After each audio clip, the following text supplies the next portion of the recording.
कद बड़ा, इसका कद छोटा। ये देखें, अब इसका सेंटर जो है ना वो ये है, देख सकते हैं दायरे का सेंटर, लेकिन झुकाव आप देख सकते हैं इस तरफ है।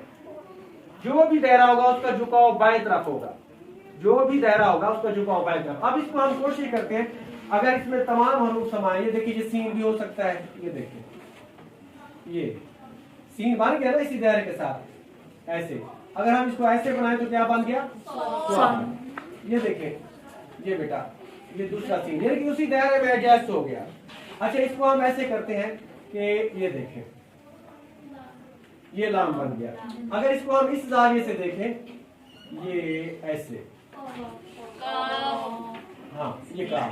तो अब दोबारा देखें, ऐसे अगर हम देखें इसको ऐसे, तो ये छोटी राह हमें नजर आएगा, उसी दायरे के अंदर संभाल गया। अच्छा ये देखें, ये यहीं तक जीम हो गया ना। और अगर हम इसको इस तरीके से देखें, तो मकसद ये था कि अगर दायरा जो हम सही, एक दायरा सही बना रहे हैं ऐसे करके, ऐसे जो बिल्कुल जिसका झुकाव भी साइड पर हो, तो दायरे वाले हमारे तमाम हरूफ सही हो सकते हैं। तो आपने इसी की माश करनी है, नून गुन्ना की, तो इंशाल्लाह फिर आपकी राइटिंग अच्छी हो जाएगी और तमाम दायरे अपने जगह पर सही हो जाएंगे। शाबाश, ठीक है।